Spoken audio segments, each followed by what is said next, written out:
آپ کے ذہن و دماغ میں کوئی بات نہیں رہے گی۔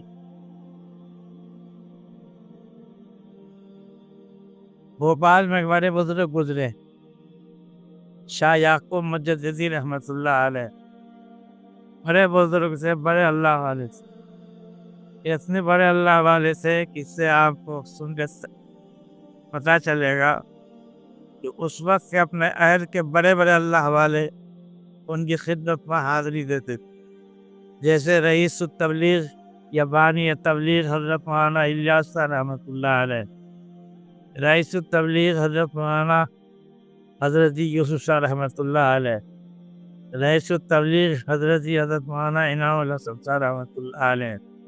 ان کے علاوہ ہندوستان کے گورنمنٹ کے تعلق سے، مظاہر کے تعلق سے اور دیگر اداروں کے تعلق سے اکابر ان کی خدمت میں جاتے ہیں۔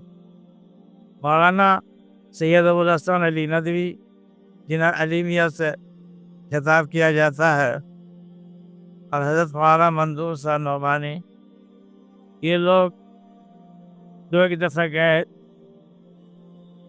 پیر ننھے میاں کی مجلس میں بیٹھے۔ حضرت کی روز مجلس ہوتی تھی اور تقریباً 2-2.5 گھنٹے کی۔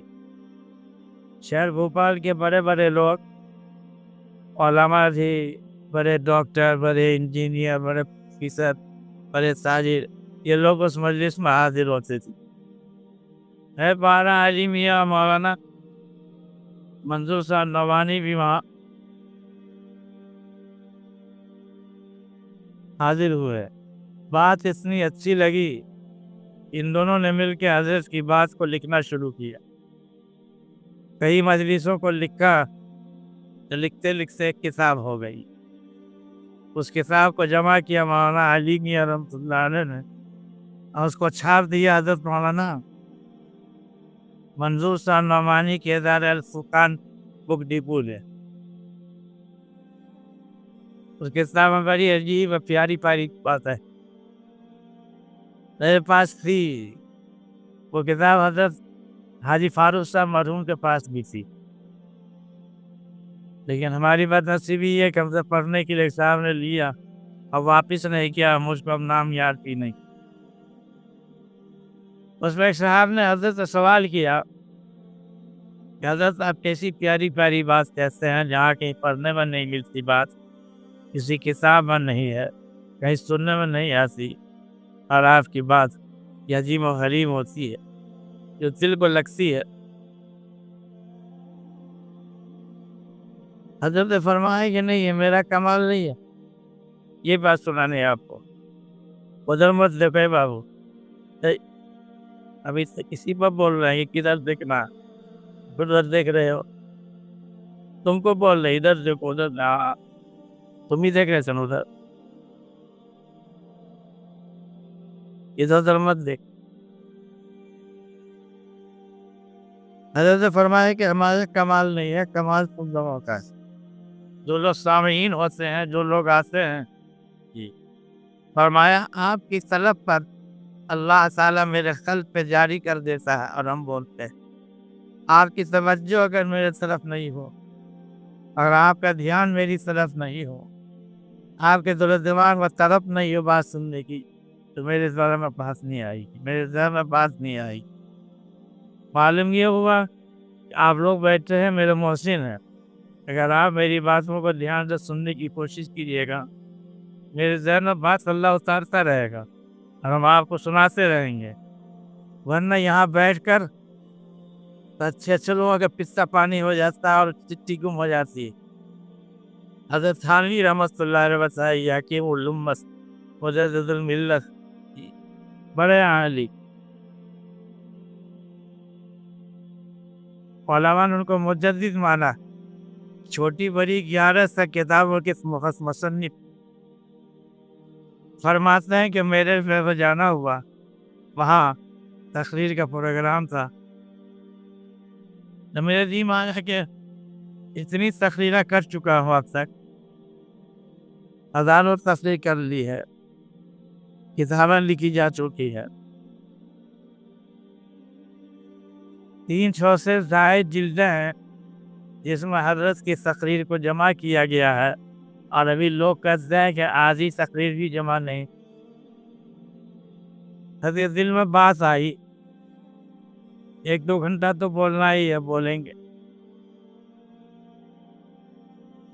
حضرت گئے جب کھڑے ہو کر بولتے تھے, وہ کرسی کا زمانہ نہیں تھا اس زمانے میں, پورے ہندوستان میں کہیں کرسی نہیں تھی. تعجب مت کیجیے آپ, ایک کرسی ہوتی تھی وائسرائے کے لیے, وائسرائے کرسی پر بیٹھتا تھا اور کسی کے لیے نہیں. یا چارپائی رکھی جاتی تھی اس کو بیٹھ کے تقریر کرتے, یا کھڑے ہو کر تقریر کرتے. یہ ہندوستان کی بات بتاتا ہوں آپ, اب تو کرسی ہی کرسی ہے. اب تو کرسی کے لیے لوگ جھگڑا بھی کرتے. فرماتے ہیں کہ میں کھڑا ہوا تقریر کے لیے, تو خود مسئلہ پڑھنے کے بعد میں بول نہیں سکا. میری زبان کسی نے لگا, محسوس ہوا کسی نے تالا لگا دیا. جو کہ بڑے عالم تھے, وہ ان کو نہ اپنی حسد کی پرواہ تھی نہ عزت کی پرواہ تھی. انہوں نے کہا کہ دیکھو بھائی, میری زبان نہیں چل رہی, میری زبان بند ہو گئی, اس لیے شام کو پروگرام رکھو تو مغرب بعد ہم تقریر کریں گے. حضرت فرماتے ہیں کہ لوگ تو نکل گئے مسجد سے, اب میں بیٹھ گیا اور عقبے میں کہ ہمارے ساتھ یہ حال کیوں ہوا. تو مکشوف ہوا کہ تم نے یہ کیسے کہہ دیا کہ ہزاروں تقریر کر چکا ہوں, کیسے مضامین میرے سینے میں ہے, 1.5 گھنٹہ بولنا کیا پریشانی.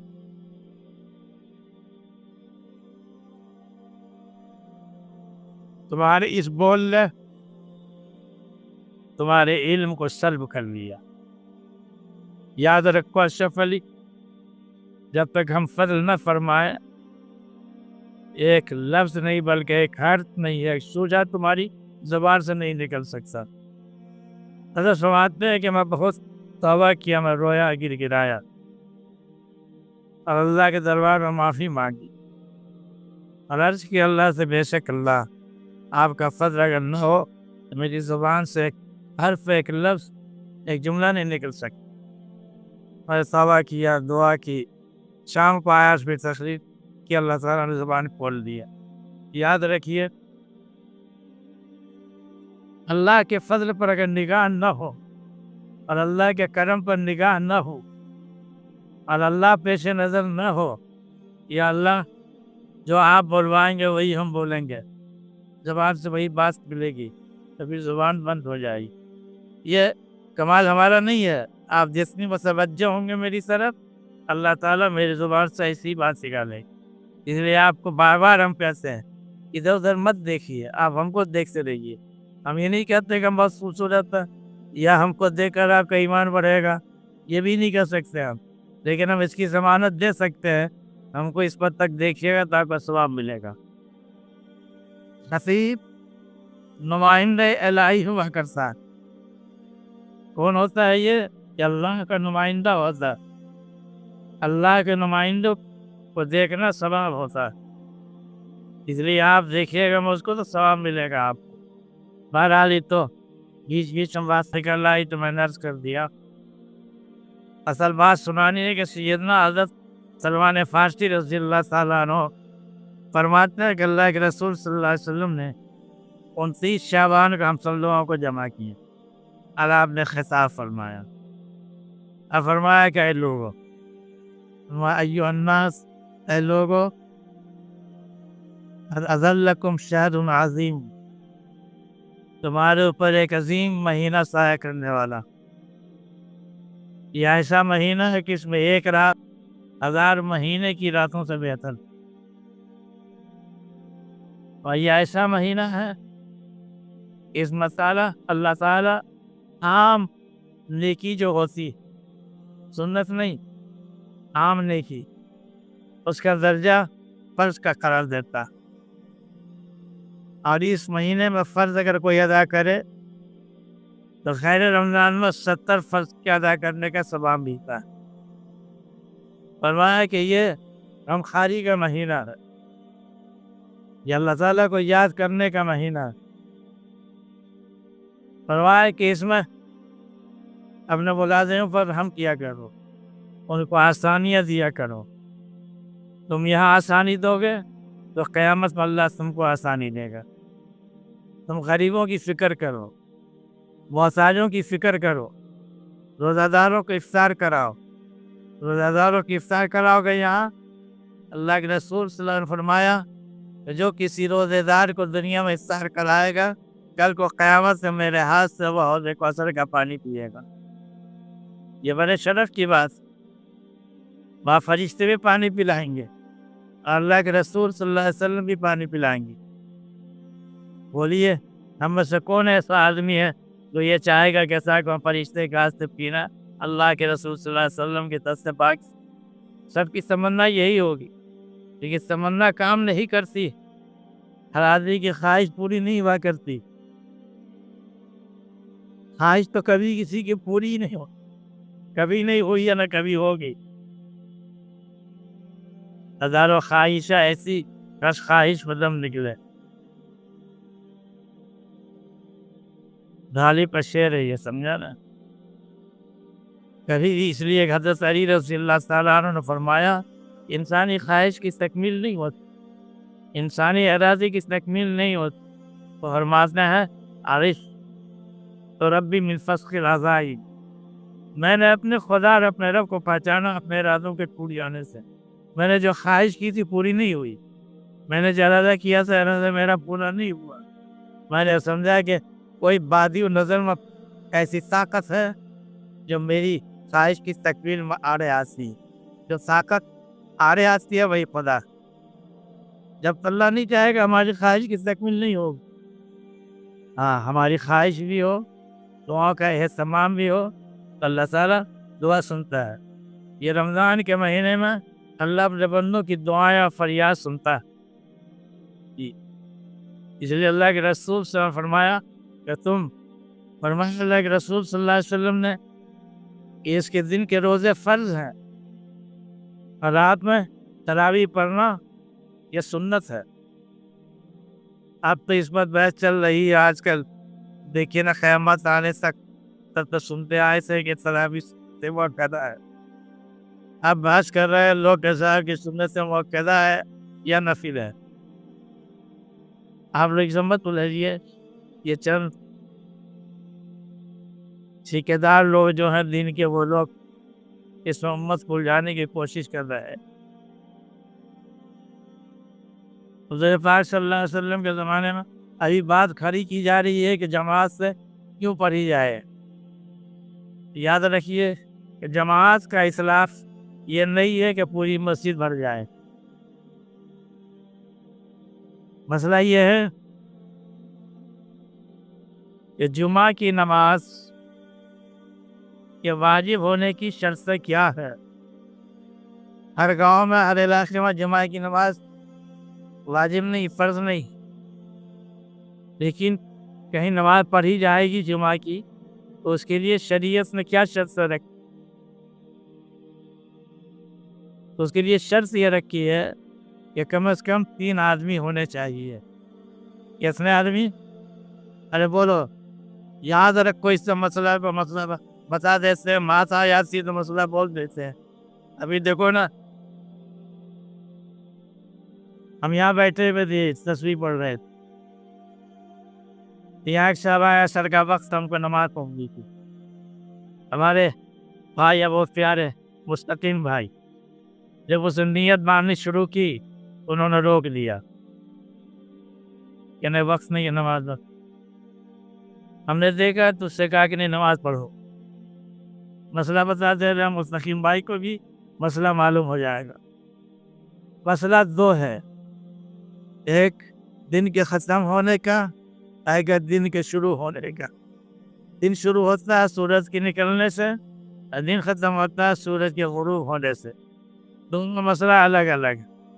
سورج جب طلوع ہو رہا ہو اور کوئی ایسے وقت میں آیا کہ 1 منٹ باقی ہے سورج کے نکلنے میں، تو نماز کی نیت نہیں باندھے گا، نماز نہیں ہوگی۔ لیکن کوئی عصر کا وقت آئے اور سورج کے ڈوبنے میں 2 منٹ باقی ہے تو 4 رکعت کی نیت باندھے گا، 2 رکعت پڑھے گا سورج کے نکلے ہوئے حالت میں اور 2 رکعت پڑھے گا سورج کے ڈوبے ہوئے حالت میں۔ ہم نے سو کہا نماز پڑھنے کے لیے کہ یہ بدعت نہیں کی تھی، مسئلہ نہیں بتایا۔ وجہ کیا؟ وجہ یہ ہے کہ سورج ڈوبنے کے بعد نماز پڑھی جاتی ہے، جیسے وقت کی نماز پڑھی، مغرب کے بعد اوابین پڑھی اور کچھ نفل پڑھی، لیکن صبح میں سورج کے طلوع ہونے کے بعد 10 منٹ تک نماز نہیں پڑھ سکتے، مکروہ وقت۔ بات ہی سمجھ میں اس لیے فقہ نے بڑی باریکی سے مسائل کو لکھا ہے اور کتابوں میں ہے۔ اس لیے کہتے ہیں کہ امت میں سب سے عقل مند اور ذہین ترین انسان کون ہے؟ وہ لوگ جو شریعت کا علم رکھتے ہیں، اور تو وہ لوگ جو فقیہ ہیں، جنہوں نے فقہ کو مدون کیا قرآن حدیث کی روشنی۔ ہم بیٹھے ہوئے تھے تو ہمارے بزرگ ہیں یہ احمد بھائی، انہوں نے جو بستی بجھایا اثر کے وقت، ہم نے ان کو بلایا، ہم کا بستی کائے بجھائی آپ نے؟ کہا مرکز میں دیکھا ہے۔ ہم کہا کہ مرکز اللہ بھی ہے یا مرکز پیغمبر ہے؟ کیا ہے؟ جیسے خیرین مسجد اور چو مسجد ہے، یہ وہ کام کرتے ہیں لوگ، سب کو وہاں جمع ہونا ہے تاکہ مرکزیت کام میں باقی رہے، انتشار نہیں ہو۔ اس لیے ضروری تھا کہ صاحب ایک کو مرکز قرار دیا جائے تاکہ پورے شہر سے لوگ وہاں جمع ہو جائیں۔ لیکن اس کا مطلب تھوڑی ہے کہ صاحب اتنی متبرک مسجد ہو گئی جب چاہے مسئلہ بدل دے۔ بولے ہم نے نماز دیکھا جلا دیتے ہیں۔ ہم کہا کہ جماعت لگنے سے لوگ عالم نہیں ہوتا۔ سامنے بیٹھے ان کو میں نے جب بات کہی وہ آپ کو ممبر پر بیٹھ کے سنا رہا۔ ہم کہا جماعت لگنے کے بعد آدمی عالم نہیں ہو جاتا، آدمی صالح بن سکتا ہے، آدمی عامل ہو سکتا ہے، گناہوں سے پرہیز کر سکتا ہے، لیکن اس کی بھی گارنٹی نہیں دی جا سکتی جب تو اپنی اصلاح نہیں کرائے گا کسی مسئلے سے۔ یہ انسان کی فطرت بہت عجیب ہوتی ہے، جس سے انسانی ملا نے رکھا ہی اس کو دبانا پڑتا ہے، اور دبائے گا کوئی نگراں، اور نگراں ہوتا ہے مسلح، اور وہی ہوتا ہے پیر و مرشد۔ وہ اپنی نگرانی میں اس کی فطرت کو دباتا ہے۔ ایک آدمی کی میدان میں غصہ ہے، پیر صاحب جانتا ہے کہ سو غصہ ہے، اسے غصے کو دباتا ہے، وہ تدبیر کرتا ہے، ایسی تسبیحات بتاتا ہے کہ اس کے دھیرے دھیرے دھیرے دھیرے غصہ کم ہو جاتا ہے۔ حضرت شاہ عبد القدوس گنگوہی رحمۃ اللہ علیہ کے پوتے سے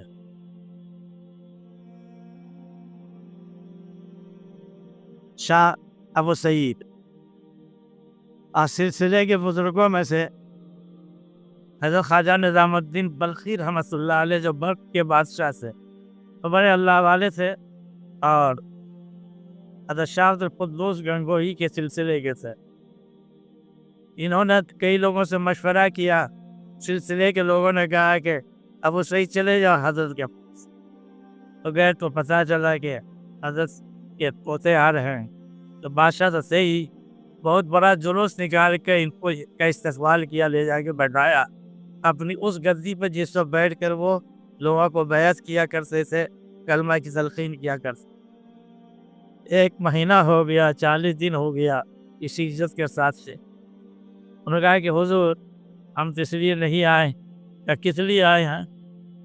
تو کہا کہ ہم تو آپ کی خدمت میں اس لیے آئے ہیں کہ جو دولت آپ نے ہمارے دادا سے حاصل کیا ہے وہ دولت ہم کو دیجیے۔ فوراً کھڑے ہو گئے شاہ خواجہ نظام الدین بلخی رحمۃ اللہ علیہ کا بدتمیز الو کا پٹھا اتر یہاں سے اپنے مسجد سے اترا، اور حضرت چونکہ بادشاہ بھی تھے اس لیے ان کے یہاں کتے بھی پلتے تھے شکار کے لیے، ان کے یہاں گھوڑے ہوا کرتے تھے، ہاتھی ہوا کرتے۔ اس آدمی کو بلایا جو کتے کی تربیت کرتا تھا، کہ اس کو لے جاؤ، آج سے یہ کتے کی تربیت کرے گا، کتے کی خدمت کرے گا۔ کچھ دنوں کے بعد گھوڑے کا استبل میں رہنے کے لیے کہا، رہنے کی جگہ نہیں دی اپنے محل میں، گھوڑے کے استبل میں کہا یہاں رہو، اور نان بھائی سے کہا کہ 24 گھنٹے میں اس کو 2 روٹی دو، ایک صبح میں ایک شام میں۔